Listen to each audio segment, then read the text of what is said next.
This is the Inner Chief Podcast, episode 356. We used to say we had a tendency to tell boards everything that we know rather than what they need to know, okay? And I think it's be honest and, as I said, don't filter, don't sugarcoat, you don't need to be alarmist, but be honest when things aren't going to plan. No boards want to be surprised. They don't want to be told 6 months later, a year later. I've found that over the years, boards react much better and in fact will help to try and solve an issue rather than if they're surprised. G'day, this is the Inner Chief Podcast, episode 356, and our guest today is Angela Tsoukatos, CEO and 20 years executive team member on pivotal career moments, how to focus on core business, and the most effective ways the board and C-suite can work together. I am your host, Greg Layton, founder of Chiefmaker and the Council of Chiefs. I believe there is a great chief in all of us, and that through listening to the stories, strategies, and techniques of great CEOs and gurus, each of you can find and leave your own legacy through your work and life. The Inner Chief Podcast is where you will learn how to think and make moves like a CEO, like a true chief. For over a decade, I've helped CEOs and senior executives around the world boldly lead change, inspire their people, and leave a legacy. On the Inner Chief Podcast, I bring these stories to life with deep diving CEO interviews, interspersed with minisodes covering key leadership challenges, so you will find your own path to greatness as an executive. In this episode, I chat to Angela Tsoukatos. Angela is an experienced executive with a successful track record in Australia's largest water utility, local government, and the not-for-profit sector. She has held leadership roles in corporate public affairs, the company secretary, customer services, people leadership and culture, and corporate services. Angela was the CEO of Participate Australia up until May 2023, facilitating the successful merger with SydWest Multicultural Services, which she is now the chair of. She's also a member director with SSI, is the chair of SSI Legal, and was recently appointed to the board of New South Wales Energy and Water Ombudsman as a community director. Angela is passionate about ethical and inclusive leadership and creating constructive cultures where people live the values, put clients first, and work towards a fairer society for all. She holds a Bachelor of Social Work, a Master of Management in the Public Sector, is a graduate of the AICD, and a certified Gallup Strengths Coach. In today's masterclass, Angela will share the 4 fundamental questions she asks when taking on a new role, how to manage key priorities to ensure focus on core business, on turning a toxic relationship around to one which flourished and changed her career decisively, and getting boards and executive teams to work together properly. Chiefs, it is my great pleasure to introduce my good friend, Angela Tsoukatos. Okay, Chiefs, I'm here with the one and only Angela Tsoukatos. Angela, welcome to the Inner Chief. Thank you, Greg. My dear friend, we've known each other, must be 13, 14 years now. That's right. Since your days at Sydney Water, you were the executive there for 20 years, have gone on to CEO and board chair roles. Look, a fascinating career, and we really want to dial in eventually on what you learned by being on a exec team for that period as that business went through maturity and into really from a an old government kind of an organisation to quite a modern business. The business evolution and your evolution. But before we get to all that, our tradition. We love to know where our chiefs come from. Can you tell a bit of a story that sums up your childhood and early life? Sure. Thank you, Greg. One that comes to mind is when I was about 10 or 11 years old, and my first cousin, had run away from home. He was about 15. My uncle and aunt were living with us because they wanted to migrate back to Greece. They weren't happy in Australia. And he didn't want to go, so he did a bolt. So my uncle and aunt were living with us. They wanted to migrate back to Greece, and my cousin didn't want to go, so he ran away from home, and he was underage. He was about 15. So, two burly police officers rocked up to our house, and they wanted to speak with my aunt and uncle, and their first language was Greek, and they had very limited English. So I acted as the interpreter. And I remember feeling, quite intimidated by these police officers and a bit scared, but I also felt like I could help.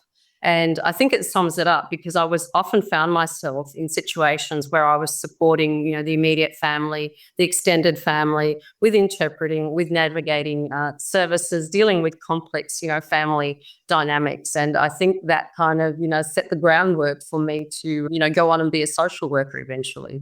Yeah, wow. So what was your first ever job?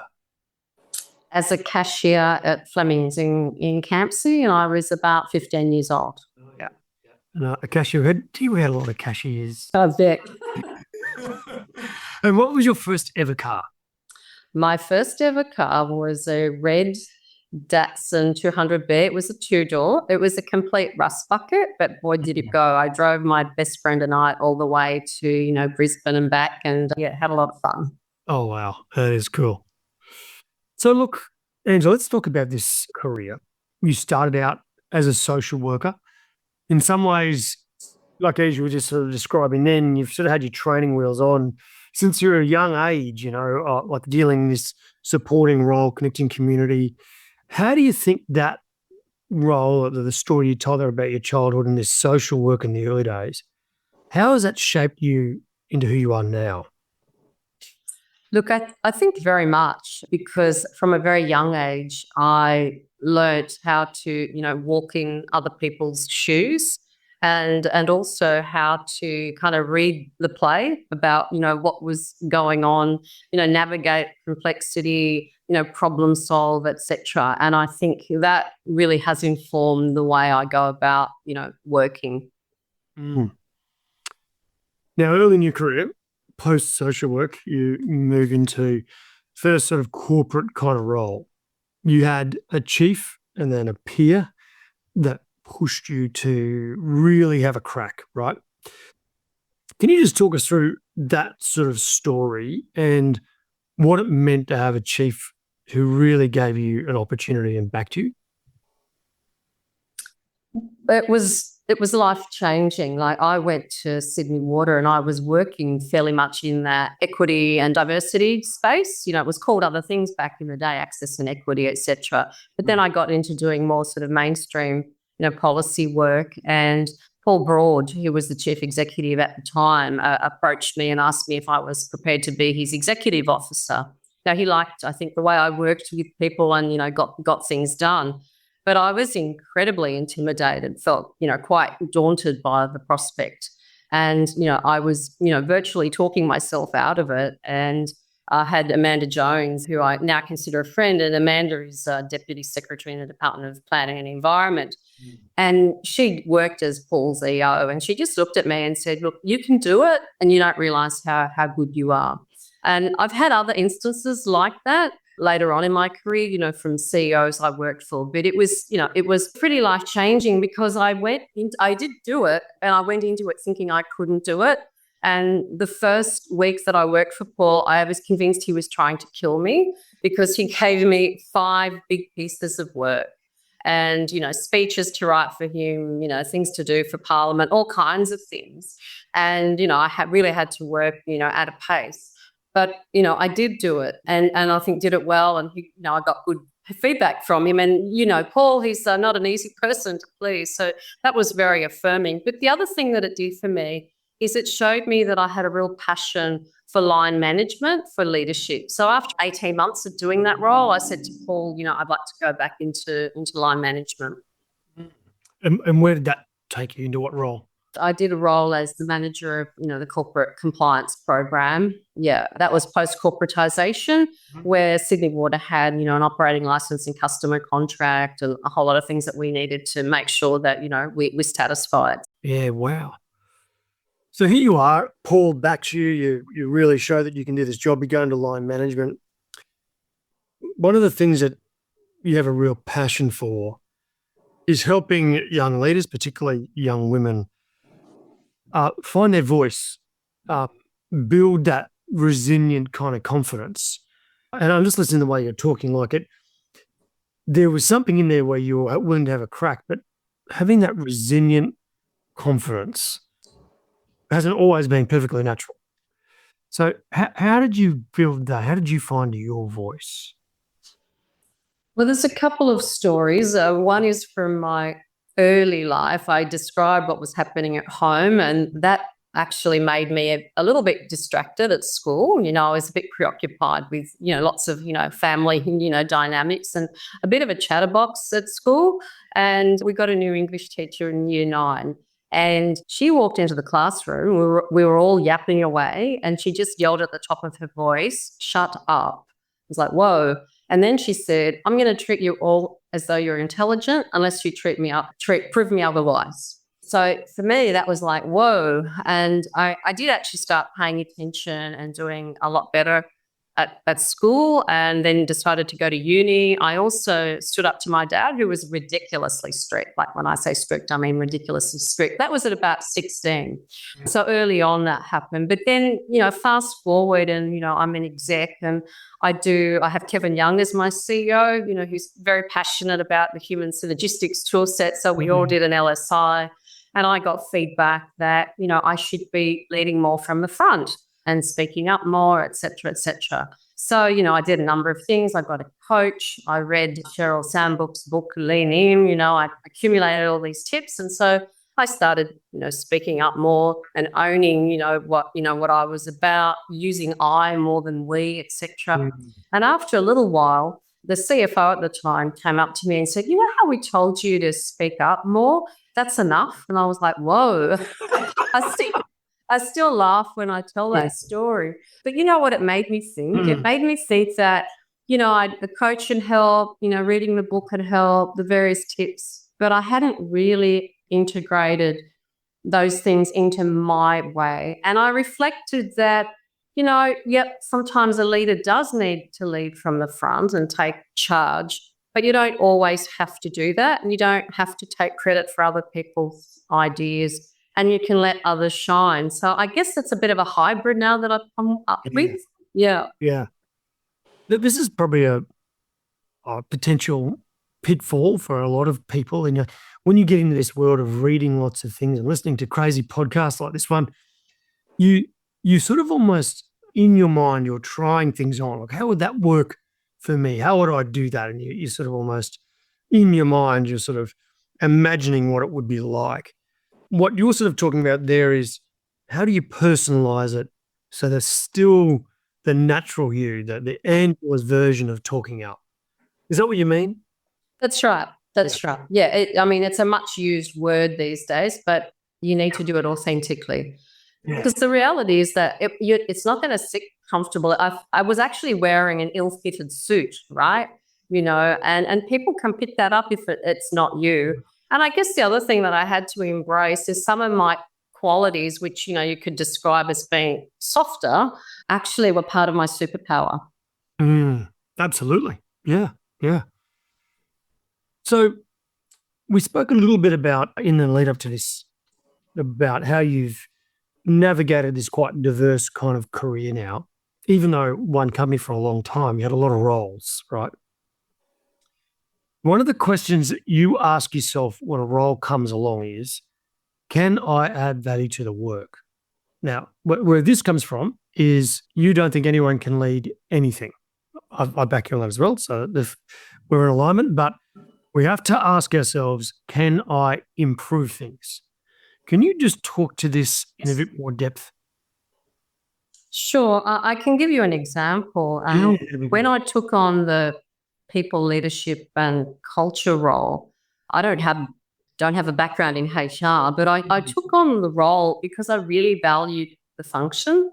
And for complex reasons, it had lost its way and was really out of favor, with the exec, with the leadership and staff. And so I valued the function, and I thought, what can I bring here?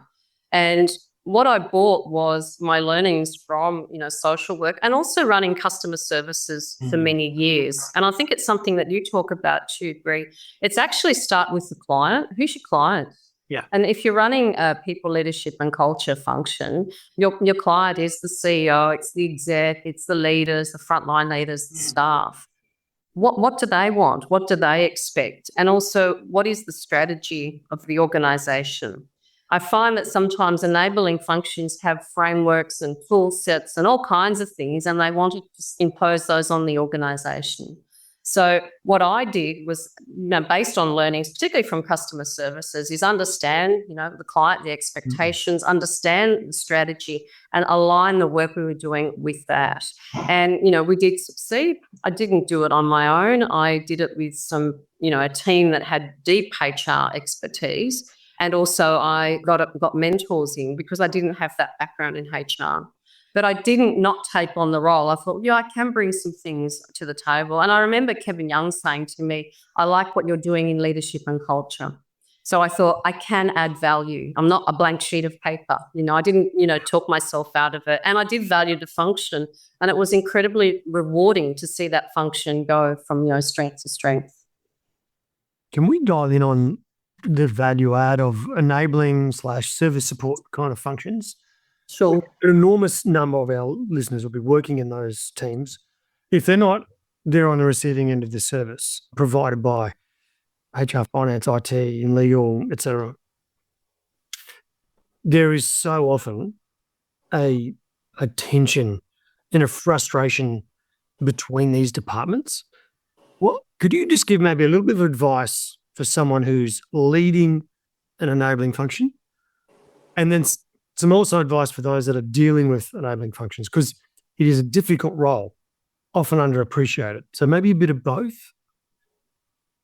At the risk of repeating what I said earlier, I think what I'd say to them is start with understanding who your client and your customer is and understanding the organisational strategy and look to support that. I've seen whether it's people leadership on culture or technology say, we want to do those things. And they're not bad things, but it could be just the timing. So they want to do really sophisticated, talent management, but the organisation really hasn't got its act together on recruitment, and everyone's crying out for, good recruitment. So, yeah. And also I think what I'd say to, operational areas is be patient, because you actually need that expertise. You can't do anything these days, really, without great, financial, input, technology, people and culture. It's all about people and culture these days. So, and it's rare. You may get people in those operational areas that, have that expertise. I mean, they've got a lot of know-how, a lot of, intellect, etc. And I think it's about working together. It's about collaborating. But I'd say to all parties, resist imposing your way on the organisation. Sit back, work together and come up with one plan. I think you might have been involved in this once, Craig, at Sydney Water, where we had a strategy and a business plan, and then we had all these other plans and all these other priority projects. And a lot of that was coming from people looking at it from their lens. What do I want to do, rather than what does the organisation need at this time? Because some of it can be just about timing. As I said, most of the initiatives will be good initiatives. It's just not the right time or the right fit, etc. Yeah. And it's a bit of a, I'm going to go off a bit of a tangent here, because what I'm saying now is, someone said to me the other day, what are you noticing in the world? I'll be very keen to get your perspective on this, Angela. What I've noticed is, over the past 10 years, an increasing level of addiction to business, an increasing number of priorities stacking on top, because people is a big issue, but so is technology, and AI is an issue. Like, the number of issues, it just appears to be growing, and they all appear to have a very valid burning platform. You have to do it all. Like, you can't, and everyone's like, we can't not do it. Like, how many times have you heard that?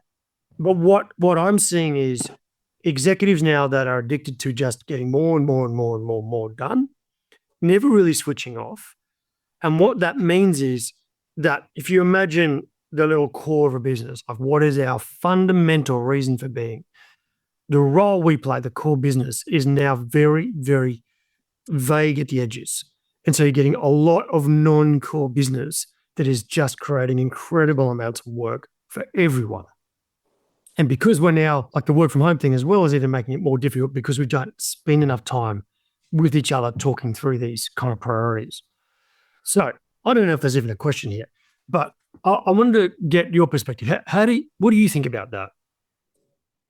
Look, I think that's been happening for a long time. I certainly saw it over the years, and it's more so, as you say. One of my insights is that where I've seen the greatest success is where an organisation has been able to focus, and where a CEO and an exec has, a small set of manageable priorities. I think the key is taking that long view, and it's not about you, it's about the organisation. And depending on the organisation, it's about being able to look out, 5, 10, 20 years. I know post-COVID, people say, oh, you can't do that. We never anticipated, a pandemic. But I think you do have to take that long view as best you can, assuming you're aligned on, vision, values, mission.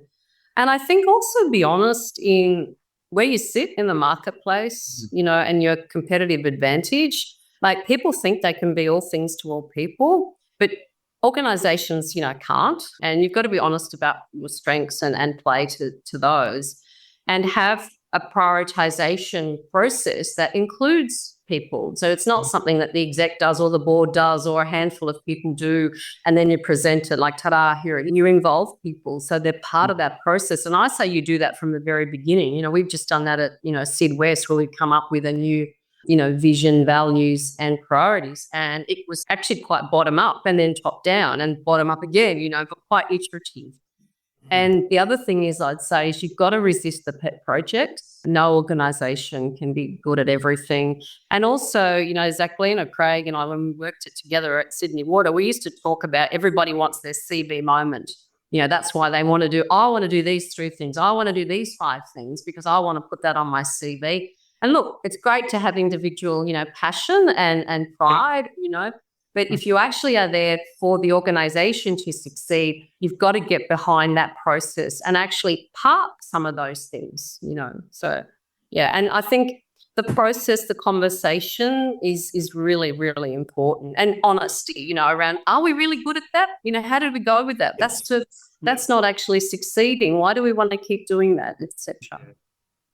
Now, I think you made some beautiful points there around, like, what are the things you've got to consider? What is core business? What is our competitive advantage? What are we going to essentially win on, and what are we probably not going to win on? Right? And one of the most challenging moments, and this is for an executive, a leader of a department, CEO, is the moment where you say, we are not doing that. And it might mean not doing it now, it might mean we're doing it later. And this might be a little audit test for people. Think about your department or the business you work for and ask yourself, what have we actively said and communicated no? How many projects, pet projects, any projects, have you said no to?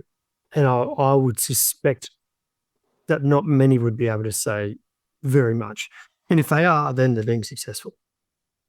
I agree. And as I said, one of my observations when I look back at the roles that I've had and the people I've worked with and for, those that have been the most successful, where, when you're farewelling them, you can say, we kicked these goals, we achieved X, Y, Z, are the ones that have been prepared to focus and say no. Can you give an example of if you think back in your history, whether it's a Paul or a Kevin or whoever, when was a particular meeting or workshop you were in, you went, wow, this is us focusing? Have you ever seen that and then thought, wow?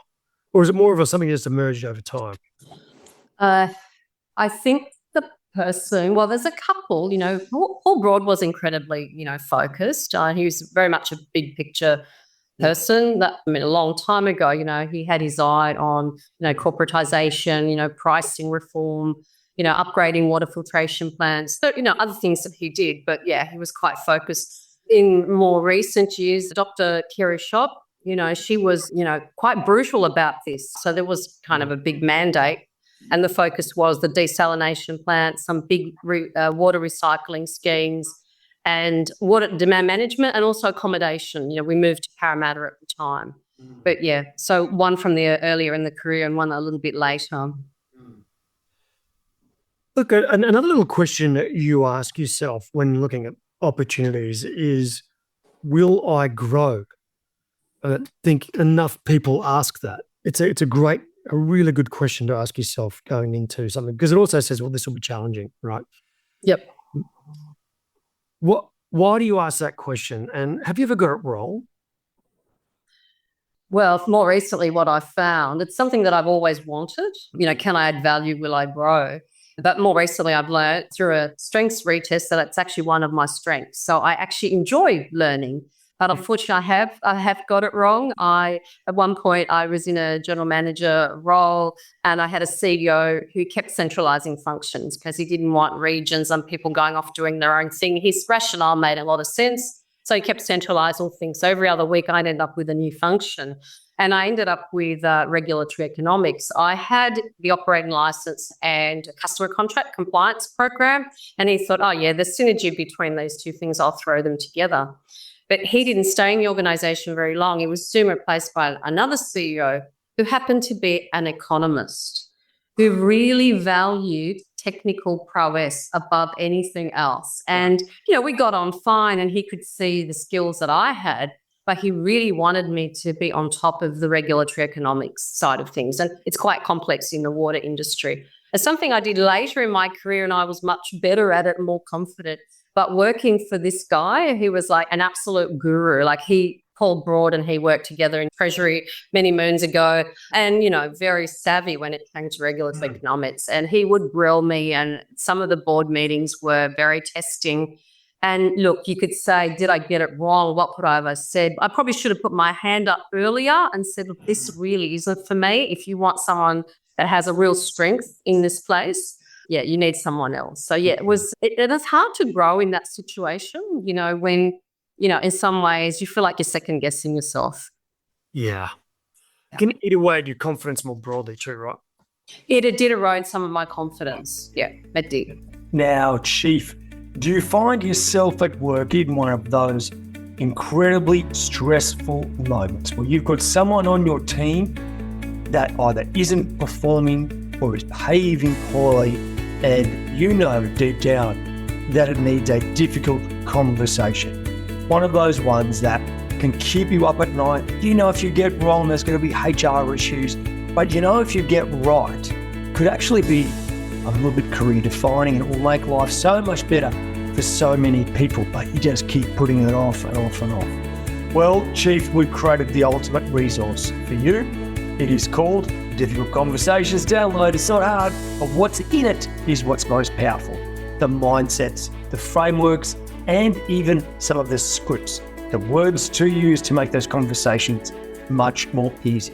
Just go to chiefmakeup.com/difficult and you could download the full resource right there. You and I both subscribe to ownership, personal accountability, ownership of self, of career. Can you talk a bit about how you've come to understand ownership of your career? And has that evolved over time, how you've come to understand it? It's an interesting one. I think in the early years, I was pretty much looking at, can I get a more senior role? I moved around a lot and did lots of different things. So anything anyone suggested, I would sort of jump into. And, I left the not-for-profit sector and the local government sector, many years ago, because I didn't see that there were opportunities. Back in the day in local government, you had to wait for someone to retire to get a promotion. So at that point, I went to Sydney Water. And in the early years, again, I just did whatever came along. People said, oh, there's this interesting project. Would you like to work on the customer contract? Yep, I'll go do that. A myriad of opportunities. But when I think back, I haven't had like a grand plan. For me, it's been more about, is there values alignment? Will I add value? Will I grow? Can I work for the person? I mean, it's a big deal, like so many people complain about who they're working for. can I work for that, person and actually deliver the things that are being expected? So I've kind of got those criteria around, vision, purpose, alignment with the people that are involved, whether it's the CEO, the board, etc., and therefore can I actually do what I'm being asked to do? Well, it sort of leads me to the next question, right? One of your lines is you can do anything if you have the right attitude, team, and support. Can you give an example of when you got it right? And maybe an example that was like it wasn't right, but you were able to work it out. You're able to line things up. Yeah, it's a good question. I think, I do think you can do anything if you've got, the right attitude and team and support. I think for me, at times, I haven't always had the right mindset. I've been in situations where there hasn't been a fit, with the person, I'm reporting to.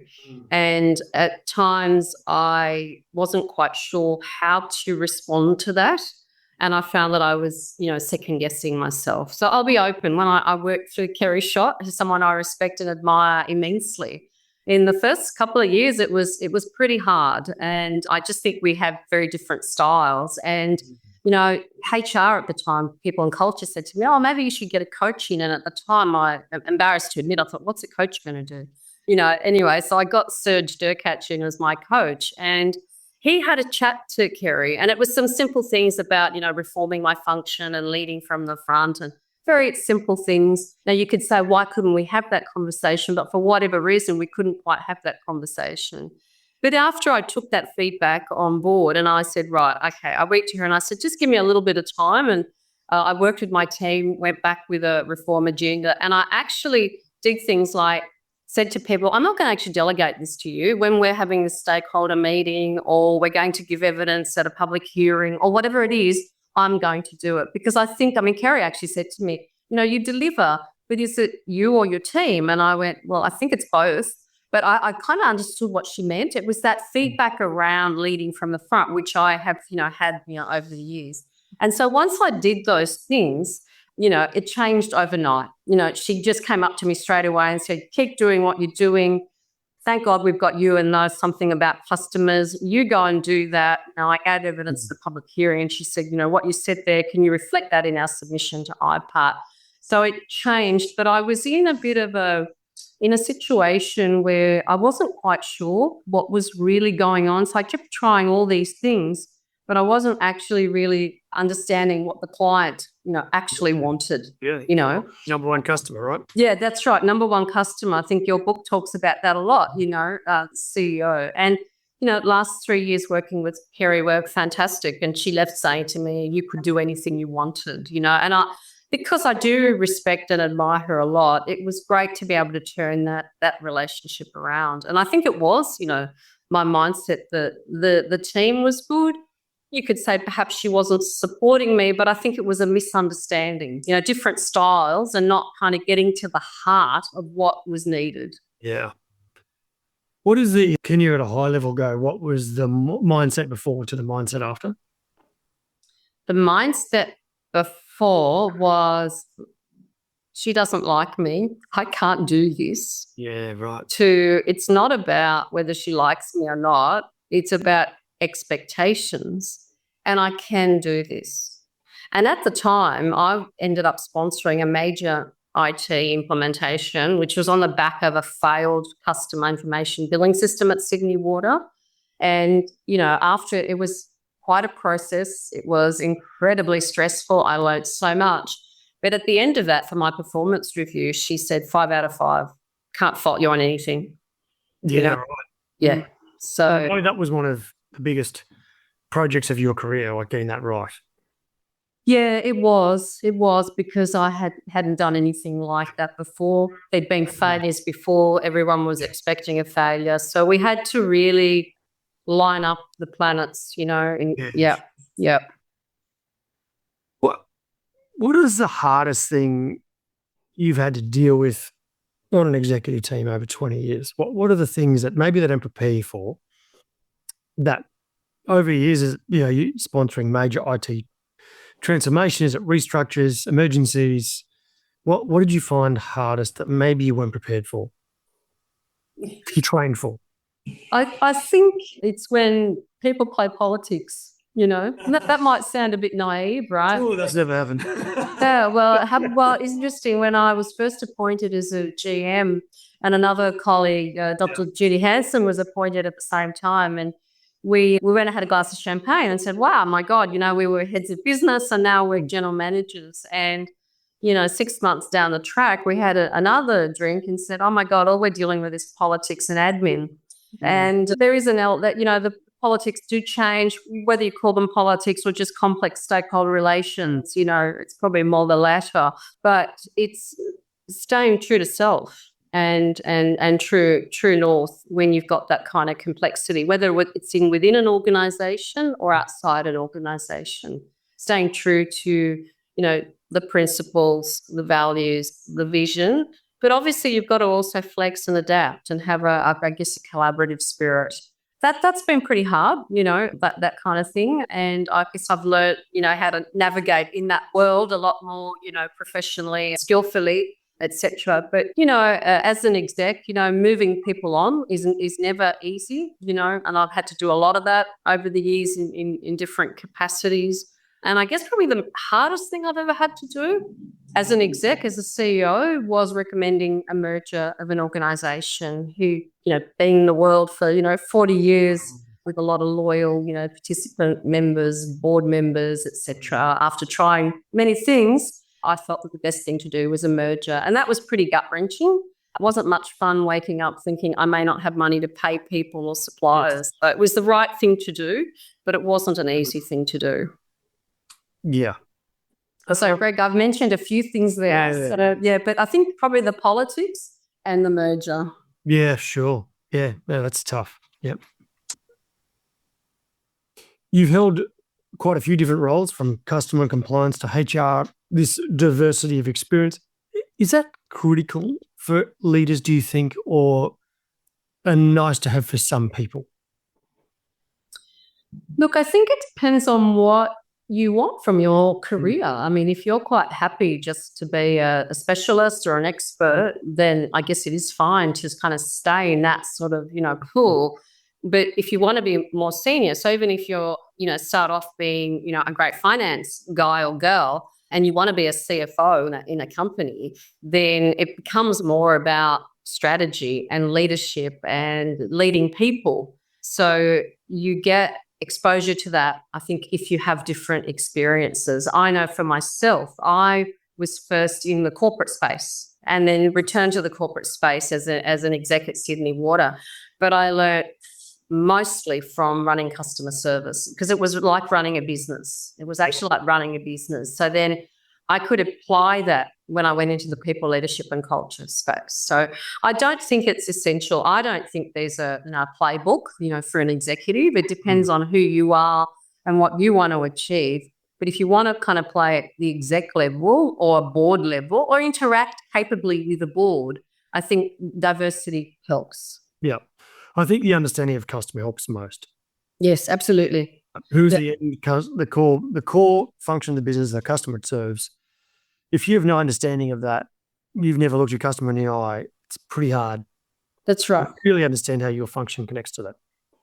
Totally. Even for enabling functions, I've found that if they can get close to the customer, that is, they come into a contact centre and listen to calls or go out in a truck with someone that's in the field or whatever, their understanding of the business and then how they need to serve improves. That takes me back, actually, when I was doing some work with you guys at Sydney Water like 10 years ago. Yeah. I went out on the road with your crews, and I spent a day in the field going through the plants with the truck drivers, filling holes in roads. So I got a sense of what your leaders were dealing with. And also, what a cool day out. Like to see how people have to really operate on a day-to-day basis. Very tricky scenarios. Sure. Yeah, absolutely. It's essential, absolutely essential. Yeah. Now, look, throughout your career, you spent a lot of time bringing people on the journey, vision, mission, values, strategy, roles, metrics. As George Hunt, former CIO there Yep. Sydney Water, who's been a guest in our show, as has Kevin Young and Paul Broad, by the way. We've done the rounds. Yes. Zach. George said people own what they help create. How do you practically do that? It's one of my favourite George Hunt lines, and had so many of them. I think how you do it practically is you involve them from the beginning. You know, you're clear about, you know, what the process is, and people know about that, and the process that you're going to go through around, you know, vision, values, you know, behaviours, then whether you call them your goals, your initiatives, your metrics, you involve them, you know, every step of the way. The other thing that you do, though, is you say what's non-negotiable, what's not up for grabs. You know, are there parameters, you know, around a budget, for example? You know, it's not, you know, a blank sheet of paper. So being upfront with that about what you decide, you know, where they can genuinely have input. And if you do that, you can't just go through the motions. You've got to be prepared to listen, and you've got to be prepared to adapt. And I used to do this in community consultation all the time. Yes, it's great to get input, but don't forget to feed back to people what you've taken on board and what you haven't and why. You know, I think people will accept things if the process has integrity and you're clear about the parameters and you're, you know, looping back with people. When you've ever developed this, you know, the internal vision, values, mission, strategy, etc., have you ever gone down a wrong path and gone like halfway through strategy development or vision, going, oh, we are going the wrong way here? Has that ever happened to you? I can't think of one off the top of my head, but I know that the way I approach change has changed over the years, and I'd say that in the early days it was a more closed shop, you know, something that you did, the senior people did, and then you go out and announce and go to, here it is. And I remember, and I still feel, you know, guilty about this till the day, you know, announcing some changes that actually impacted people and hadn't quite had the conversations that I should have had. I would never do that today, and I'm mortified that I did it, but it was part of my learning, you know. I'd never approached change that way, you know. Avoid things like that, right? Yeah. I can't believe I did that. But I think those moments are important, though, because they really shape how well you turn up in the future. Yeah, absolutely. Okay, let's talk about CEO and board roles. So eventually you transitioned out of exec teams. You've gone to some more senior kind of roles since then. What was the difference between a senior, like an exec team role, and then CEO and board roles? What's the main difference? I think the main difference is the breadth of responsibilities and accountabilities. I mean, you're still responsible and accountable regardless of where you are in an organisation. You know, if you're a general manager, you're responsible for your function, but also helping the CEO lead the function.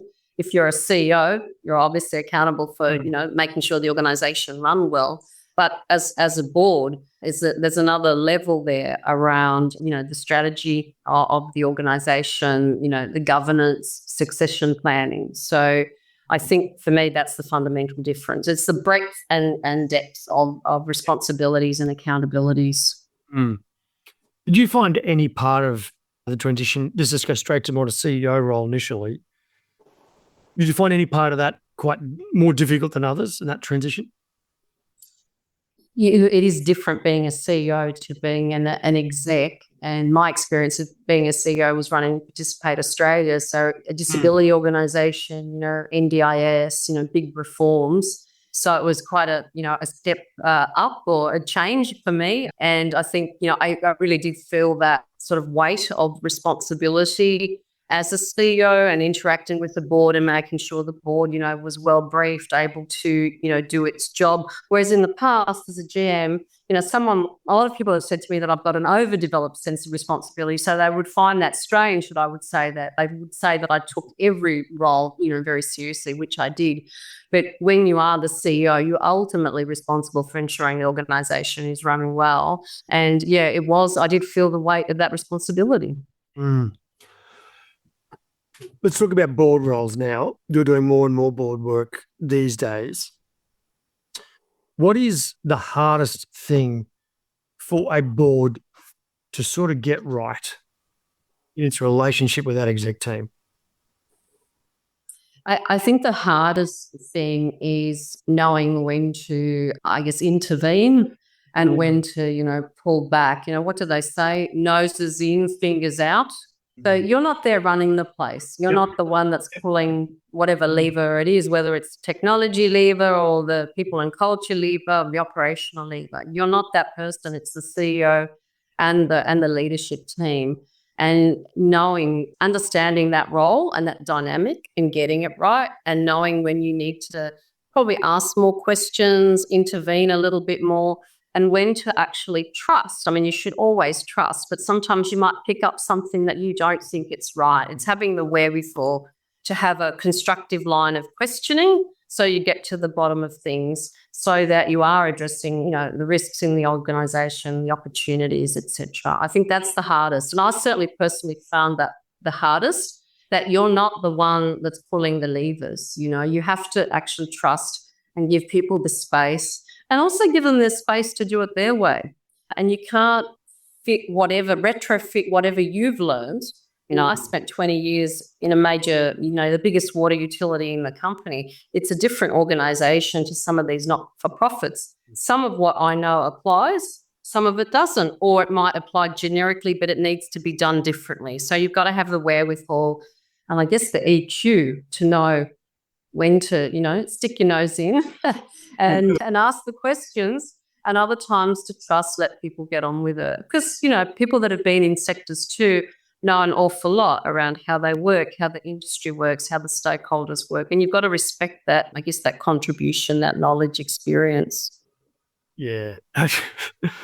Look, funnily enough, I'm sitting here listening going, it reminds me of that ancient, I think it's an Arab proverb that says, trust your camel, but tie its leg.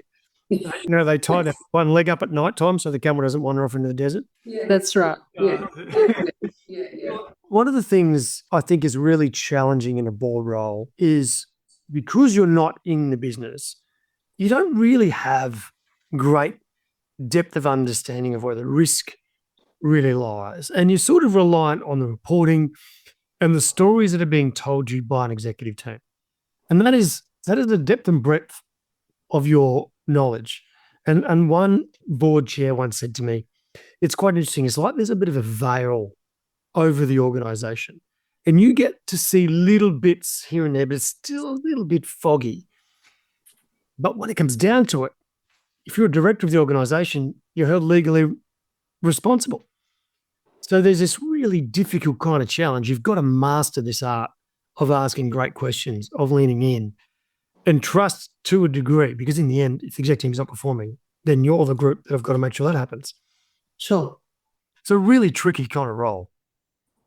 Yeah, it is. But I think if you come at it from a constructive point of view, and you are there to, support and challenge, but you get that balance right and you build that trust, then I think execs will be a little bit more open. They won't try to manage you. I mean, I've spent a lot of time on the other end, and I've seen these dynamics from different perspectives. But I think if you have constructive relationships, but also, do your own research, connect with stakeholders, go out and do a field visit, go to events, you get a better sense of the business. But I really think it is about constructive relationships, trust, and also directors need to park their egos at the door from time to time, like we all do.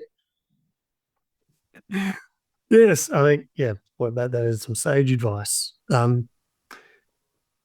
Now that you're just talking about you've been in different seats and different shoes, right? You're 20 years on one side, now you're 10 years on the other.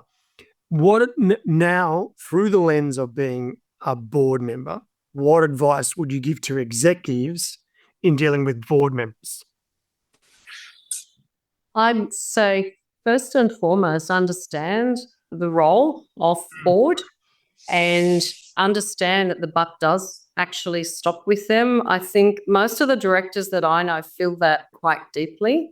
So it is important to respect those roles and responsibilities. Boards are not just there to rubber stamp what management, come up with. They really need to own the strategy, the governance, some aspects of the stakeholder relations. The other thing I would say is, treat directors like people. Connection is personal, while you respect their roles. The other thing I would say, think about what they need in order to do their job and make the risk-based decisions or take opportunities. Someone I worked with years ago said that we had a habit of, this was the Tony Filacarunas, who was our safety manager at Sydney Water. He used to say we had a tendency to tell boards everything that we know rather than what they need to know. Okay. And that's not what they need to know as in managing your filtering. It's about what do they need to make, decisions. And I think it's be honest and, as I said, don't filter, don't sugarcoat. You don't need to be alarmist, but be honest when things aren't going to plan. No boards want to be surprised. They don't want to be told 6 months later, a year later. If you've got good reporting, obviously that helps a lot. You've got good KPIs and, you can see the signals, if things are going amber or whatever.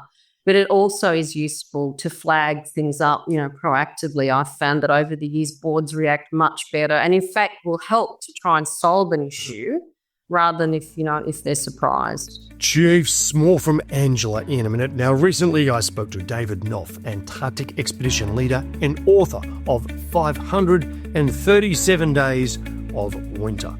We spoke about high-stakes risk and crisis management and being adaptable around the mission when they were stranded in the Antarctic.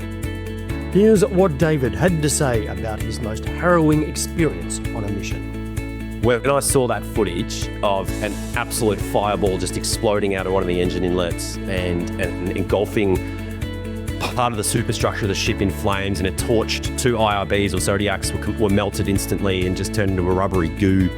And I'm looking at that fireball being like, oh my God, this isn't the kind of toaster fire. This ship that's an explosion. And then it went, and then it kind of, you trigger, you're like, yeah, we actually might be getting the lifeboats here. This is going to get pretty hairy.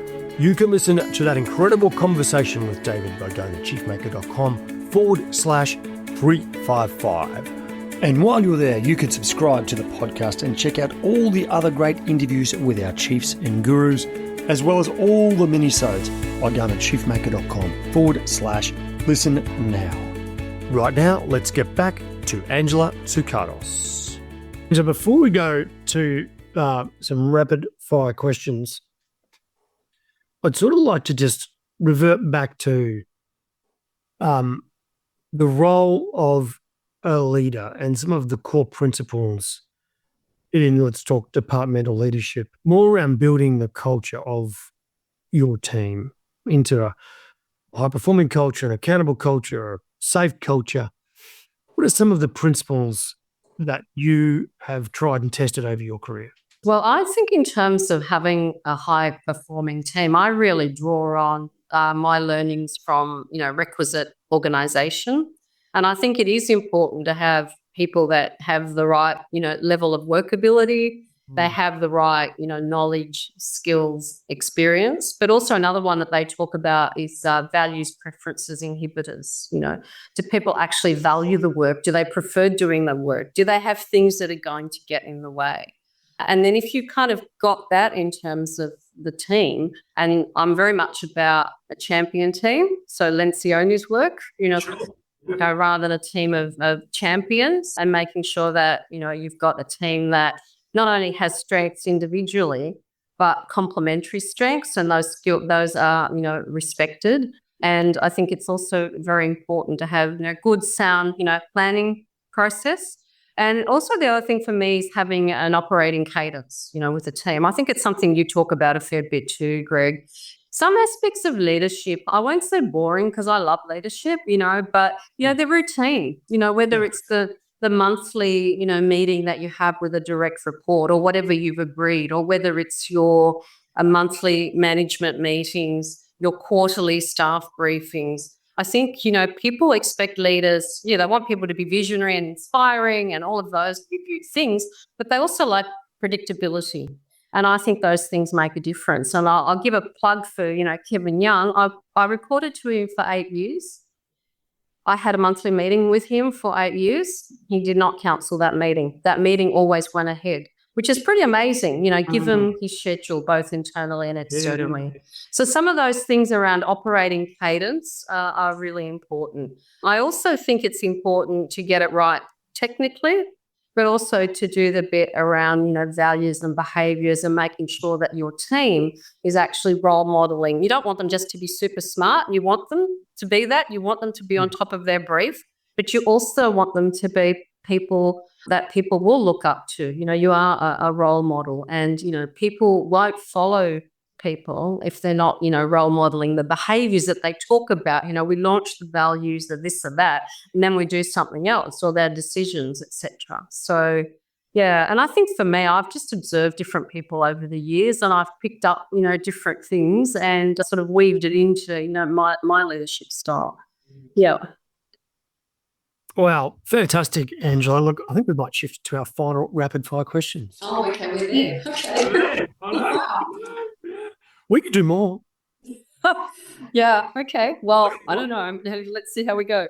Okay, right. If you could form the ultimate executive team of well-known leaders from anywhere in the world, any time in history, who are your first three picks and what roles would you put them in? I think this is a fascinating question because I kept thinking of larger-than-life characters, and I thought, would they be a team of champions or a champion team? But nevertheless, I couldn't decide. I had Steve Jobs as one, as COO, or Indra Nooyi, who was ex-CEO of PepsiCo. I had Warren Buffett. I mean, wow, in terms of, what he's achieved and, a huge philanthropist. I'm guessing. And one a little bit from left field, Cristiano Ronaldo, the famous footballer, 5 times Ballon d'Or winner. Yeah. And why I picked him is he's got 643 million Instagram followers. And I reckon if he can do that for Cristiano, he could do it for my company. Yep. My sons will be so happy. Isn't it? Oh, they're a Ronaldo fan? Oh, yeah. Oh, they love Messi, Ronaldo, Yeah. Okay, what has been the most valuable structured learning program of your career? Bachelor of Social Work, for sure. The first one? Yes. Yeah. I did a master's later, but it was okay, but it wasn't. The Bachelor of Social Work was much more instructive around, who I am and how I go about doing my work. Yeah, nice. What is the best advice a mentor has ever given you? Go to Sydney Water. You'll get a lot of opportunities there. Oh, and you did? Yeah, I won 2 roles at the time, and one was in human services, and I was advised to take the Sydney Water one, which was a bit daunting, a very technical engineering organisation, but her words were, no true words were spoken. What is your number one interview question when looking for people to join your team? I ask them to imagine themselves a year down the track and perhaps later 3 years down the track, and they bump into someone and someone asks them about their role and what they have achieved. Good question. What's the number one book you recommend? Oh, this is a really hard one for me because I'm a bit of a leadership nerd. So I've read quite a few leadership books, but I love Stephen Covey's 7 Habits of Highly Effective People. The original. Yeah. The originals. Yeah. First self-help book I ever read. Really? Yeah. Yeah, we rolled it out of Sydney Water, so we had monthly workshops also and tried to incorporate it into behaviours. Yep. And it really did change the way people went about doing their work. Yeah. It's very inspiring. It's very positive. Yeah. Oh, yeah. I think if you haven't read it, you need to. Can you nominate another CEO you hold with great respect you think should be on the podcast? I know a lot, but I'm going to suggest you interview Janine Young, who is the New South Wales Energy and Water Ombudsman. She's been in the role now for 10 years, and what she's achieved at the Ombudsman is amazing. I'm really lucky to be back on the board as a community director, working in a very complex industry with so much reform in, energy, water, move to renewable energies. She's considered one of the best ombudsmans in the country. Wow, that'll be great. Let's see if we can lure Janine onto the show. Okay. Final 2 questions. If you could lead any company in the world, I'll give you the keys, the corner office, any organisation, what would it be? The United Nations. Wow. I think they need a woman in there. They need something. They need something. They need something. Yeah, I love it. You can have the keys. Thank you. Angela, what is a final message of wisdom and hope you think is vital for this generation of executives? I'd say as leaders, it's important to lead for today and tomorrow and try and create a sustainable world. You know, you can do that one organisation at a time, as a human synergistic say. I think it's important to play the long game. You know, it's not about you. I did a course years ago called Leader of the Future that JMW ran, and they said if it becomes about you, then you've lost sight of what it's really about. It really is about, you know, the organisation. I'd also encourage leaders to know what their strengths are and try and play to their strengths. That doesn't mean you don't manage weaknesses, but we do know that if people play to their strengths, they're going to be more engaged, more productive. And that goes for everyone at every level. And respect the strengths of other people. Be clear about what you stand for. It really is important. I think people, it's not just a buzzword. People do look for and expect authentic leadership, and they can see it when it's not there. Yeah. Do what you say. My definition of integrity is do what you say. If you commit, follow through. If you can't, then be open about that. And, you know, talk to people and, you know, adjust as you go. It really is important to deliver what you say. You know, don't sort of do half a job or have 10 priorities and only do 3 and say, oh, well, I got there anyway. That's still a 4 or a 5 out of 5. No, if you say you're going to deliver X amount of things, then do that. Learn and grow. You know, from our conversation today, I've reflected that I've probably grown the most when I've been thrown in the deep end. And when I've learned, when I've got things wrong, it does really help shape you, as long as you don't take it, you know, too to heart. I think we do at times when we fall, when things don't go, you know, according to plan. But I think it's also my final, and I don't think I always got this right, learn to have fun along the way. You know, it's part of it's not about you. You know, don't take yourself too seriously. And always remember to leave time for what makes your heart sing, you know, whatever that may be. It could be, you know, going on runs every morning. It could be spending time with, you know, loved ones. It could be playing the guitar. I think we are much better if we actually do the things that really make our hearts sing. And, you know, you probably know the article, it's an old article. It's a Harvard article about the corporate athlete. You know, the corporate athletes tend to just stay on the treadmill, whereas real athletes have downtime. They rejuvenate. You know, they have their ice baths. They do whatever. And corporate athletes often, you know, run so much that they sometimes burn out. So, yeah, that would be my advice. And the other one last one: don't have a deficit mindset. There's enough.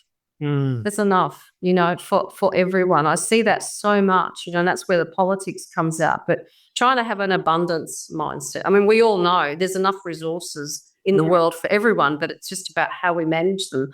And it's often the case in organisations. Angela, that is magic. Thank you so much for your time today. I've really enjoyed our chat and catching up with you again. Thank you for all the work you've done and continue to do. Thank you, Greg. I've really enjoyed the opportunity. It has felt like a conversation. I don't know what it's going to sound like when it goes live, but I've really valued the opportunity. I've always enjoyed, you know, working with you, and today is no exception. Thank you. Chief, that sums it up for this week, and the marvellous Angela Tsoukatos, whose legacy continues in all of her work. She's a remarkable woman who's been at the top of her game for decades. Chief, all the links and resources can be found at chiefmaker.com/356. And if you would like to stay in touch and hear all about some of the best resources you can find anywhere in the world to improve your performance at work, go to chiefmaker.com/subscribe. Now, Chief, if you're yet to rate the episode and subscribe, I hope you'll do so soon. It helps others see the magnificent value that the chiefs and gurus bring to their life and career. So make sure you hit subscribe on your podcast app now, give it a 5-star rating if you think it's worthy, and leave a short review about your favourite episode. Righto, Chiefs, as always, remember to stay epic.